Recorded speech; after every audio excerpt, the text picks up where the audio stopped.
کی سلطانی۔ بسم اللہ الرحمن الرحیم۔ اللہ تبارک و تعالیٰ کے پاکیزہ نام سے شروع کرتے ہیں جو بہت مہربان نہایت رحم والا ہے۔ اللہ تعالیٰ کا بڑا فضل و کرم ہے کہ اس نے ہمیں بخاری شریف کا درس دینے کی توفیق عطا فرمائی، اور آپ کے لیے بھی یہ مقام شکر ہے، وقت شکر ہے کہ آپ کو سننے کی سعادت عطا فرمائی۔ انشاءاللہ ہم یہ حدیثیں سن رہے ہیں، جب تک میں بیان کر رہا ہوں مجھے اللہ تعالیٰ کی رحمت سے امید ہے مجھ پر اللہ تعالیٰ کی بے شمار نعمتوں، برکتوں اور رحمتوں کا نزول ہو رہا ہے، اور آپ بھی ہمت انگوش ہو کے اس کو سماعت فرما رہے ہیں تو آپ بھی ان برکات سے محروم نہیں ہوں گے۔ اگر روزانہ 15-20 منٹ ہم کلام رسول صلی اللہ علیہ وسلم کی طرف متوجہ ہو کر اللہ تعالیٰ کی بارگاہ سے برکات کے حصول کی کوششیں کرتے رہیں تو مجھے اللہ تعالیٰ کی رحمت سے امید ہے نہ صرف ظاہر و باطن میں تبدیلی آئے گی بلکہ ہمارے گھر کے حالات میں بھی تبدیلی آئے گی، بے برکتی کی جگہ برکت آئے گی، اور بے عملی کی جگہ عمل آئے گا، اور انشاءاللہ بچوں کی نافرمانی کی جگہ فرما برداری پیدا ہوگی، اس کا جذبہ پیدا ہوگا، اس کا شعور بیدار ہوگا۔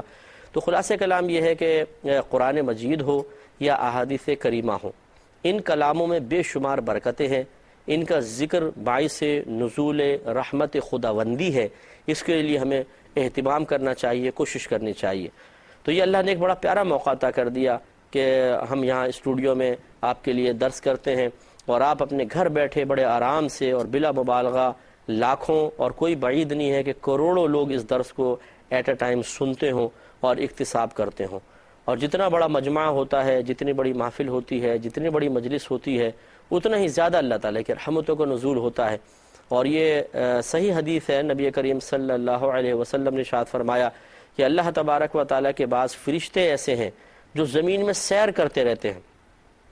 اور وہ ان کے سیر کا مقصد یہ ہوتا ہے کہ وہ اللہ تعالیٰ کے ذکر کی مجالس کو تلاش کرتے ہیں، اور جب وہ دیکھتے ہیں کہ کچھ لوگ جمع ہو کر اللہ تعالیٰ کا ذکر کر رہے ہیں تو وہ اس کو گھیر لیتے ہیں، ڈھانپ لیتے ہیں، حتیٰ کہ زمین سے آسمان تک فرشتے فرشتے ہو جاتے ہیں۔ تو مجھے اللہ تعالیٰ کی رحمت سے امید ہے کہ جب ہمارے درس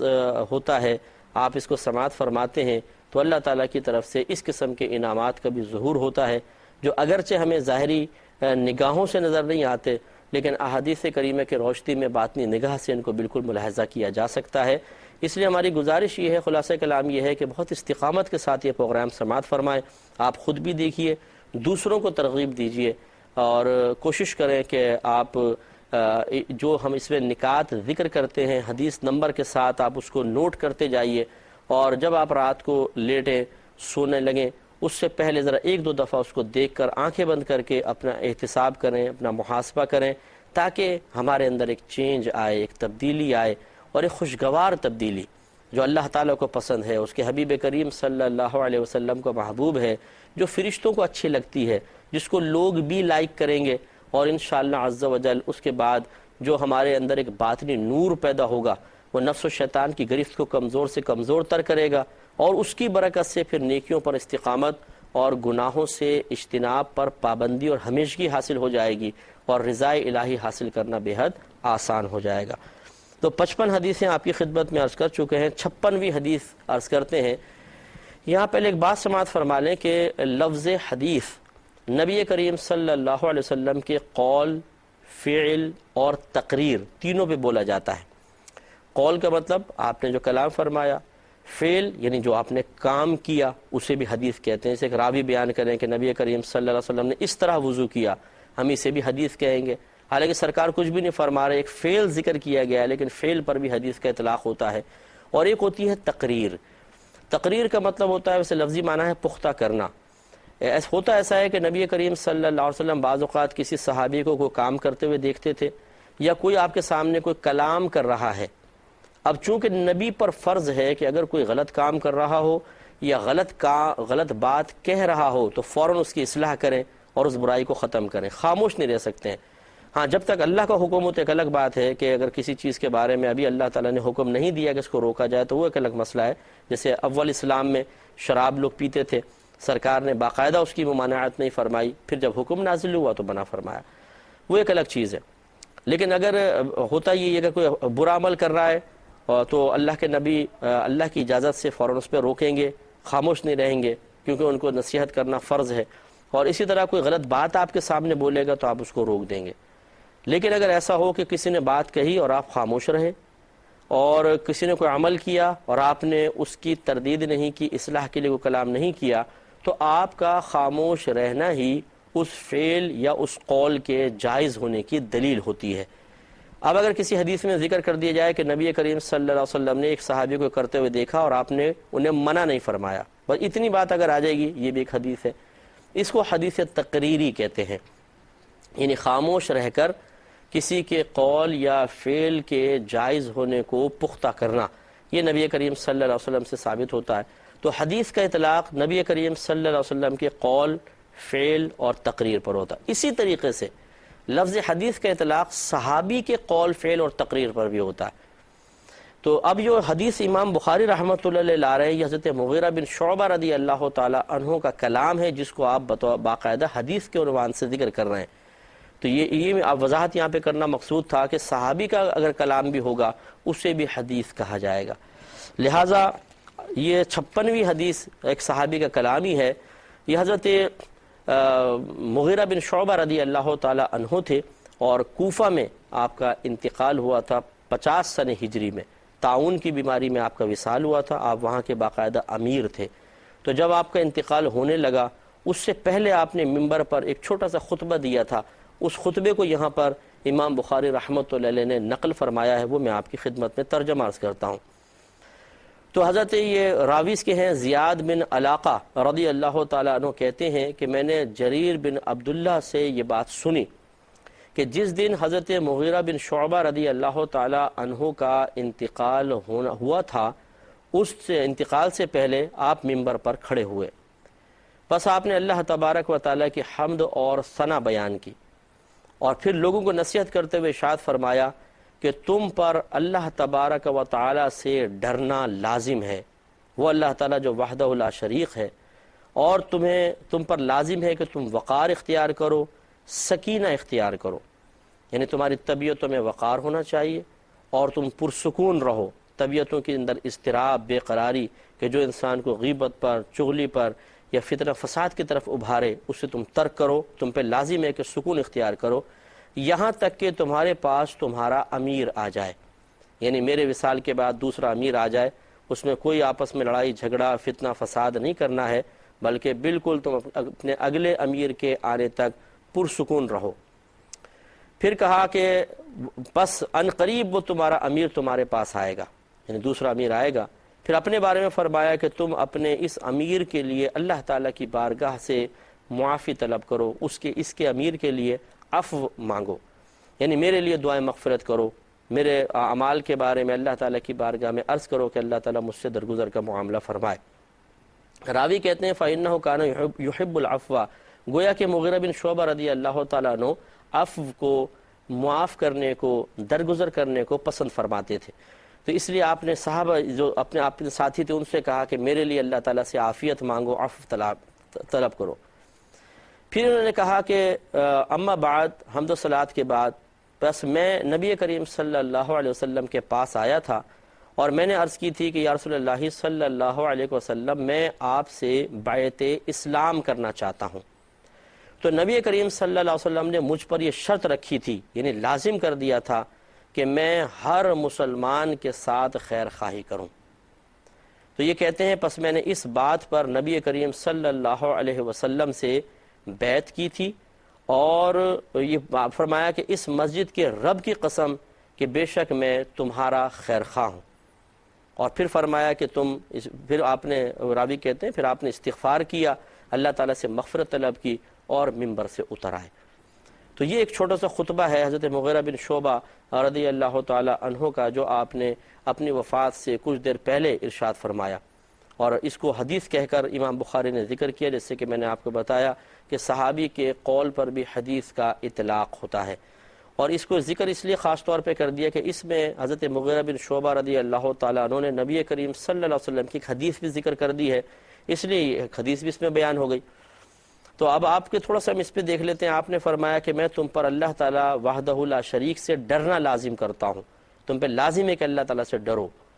تو یہ ایک صحابی کی نصیحت ہے اپنے متبعین کے لیے، اور صحابہ کرام علیہم رضوان سب کے سب عادل اور ثقہ ہیں، یاد رکھیں، کیونکہ قرآن میں اللہ تعالیٰ نے فیصلہ فرما دیا رضی اللہ عنہم ورضوا عنہ، اللہ تبارک و تعالیٰ ان سے راضی ہو گیا اور یہ اللہ سے راضی ہو گئے۔ یہ بات ضرور ذہن نشین رہے کہ اللہ تبارک و تعالیٰ کی جیسے ذات قدیم ہے ایسی اس کی صفات بھی قدیم ہیں، اور کلام بھی اللہ تعالیٰ کی صفت ہے، لہٰذا وہ بھی قدیم ہے۔ قدیم کا مطلب ہمیشہ سے ہے، اس پہ کبھی ایسا نہیں تھا کہ پہلے نہیں تھا بعد میں وجود میں آیا، ہمیشہ سے ہے۔ گویا کہ صحابہ کرام علیہم رضوان کا بھی وجود بھی نہیں تھا، تب بھی اللہ تعالیٰ کا یہ کلام تھا کہ رضی اللہ عنہم ورضوا عنہ، اللہ تعالیٰ ان سے راضی ہو گیا، وہ اللہ سے راضی ہوگا۔ اور یقینی سی بات ہے، اس سے کوئی انکار نہیں کر سکتا کہ اللہ تبارک و تعالیٰ جو کچھ ہوگا آگے جتنا بھی ابھی ہوگا وہ سب اللہ تعالیٰ جانتا ہے، اس کا علم کی کوئی انتہائی نہیں ہے، وہ سب جانتا ہے۔ تو لہٰذا اللہ تعالیٰ کو معلوم تھا کہ اور ہمارا عقیدہ ہے کہ کیا کیا آگے معاملات ہوں گے، کون کیا کیا کرے گا، اگر کوئی باہم رنجشیں ہوں گی تو کیا کیا رنجشیں ہوں گی، ان کے اسباب کیا کیا ہوں گے۔ لیکن اس کے باوجود اللہ تبارک و تعالیٰ گویا کہ ازل سے ہی صحابہ کرام علیہم رضوان سے راضی ہونے کا اعلان فرما رہا ہے۔ تو معلوم یہ ہوا کہ اگر کوئی ایسا معاملہ ہمیں اکابرین میں نظر بھی آتا ہے بالفرض کہ جس میں کوئی ایسی آپ کو دل میں بات کھٹکتی ہے تو اس کو نظر انداز کرنا واجب ہے، اس لیے کہ ہم جس چیز کو ہم بنیاد بنا کر کسی کے بارے میں کوئی تصور ذہن میں قائم کر رہے ہیں یا کوئی کمنٹس کہنے کی کوشش کرتے ہیں تو ہمیں، اور وہ بھی نیگیٹو کمنٹس، تو ہمیں تھوڑا سا بریک لگانی چاہیے، اس لیے کہ وہ معاملہ ان کا اور اللہ تبارک و تعالیٰ کا معاملہ ہے، اور اللہ تعالیٰ تو ان سے رضا کا اعلان فرما رہا ہے۔ تو جن سے اللہ راضی ہونا تو یہ چاہیے کہ ہم بھی اس سے راضی، اللہ تعالیٰ ہمارا محبوب جس سے راضی ہم بھی اس سے راضی۔ تو لہٰذا یہ بعض اوقات غلط ایک روش اختیار کی جاتی ہے کہ اللہ تبارک و تعالیٰ جس کے لیے رضا کا اعلان فرمائے ہم اس کے بارے میں دل میں کوئی نفرت رکھ لیتے ہیں۔ واقعات کو سن کر کسی کی ترغیب کے اوپر ایسا نہیں ہونا چاہیے۔ چنانچہ تمام صحابہ عادل تھے، ثقہ تھے، اللہ تعالیٰ ان سے راضی تھا، اور نبی کریم صلی اللہ علیہ وسلم نے اپنے صحابہ کرام کے لیے جنت کی بشارتیں بھی دی ہیں۔ تو لہٰذا یہ چونکہ عادل ہیں، نیک پرہیزگار ہیں اور باعمل لوگ ہیں، اس لیے حضرت مغیرہ بن شعبہ رضی اللہ تعالیٰ عنہ اپنے متبعین کو اللہ سے ڈرنے کی نصیحت کر رہے ہیں، تو خود تو بدرجہ اولیٰ اللہ تعالیٰ کا خوف رکھتے ہوں گے، اور یہ ہمیں حسن ظن بھی قائم رکھنا واجب ہے۔ لہٰذا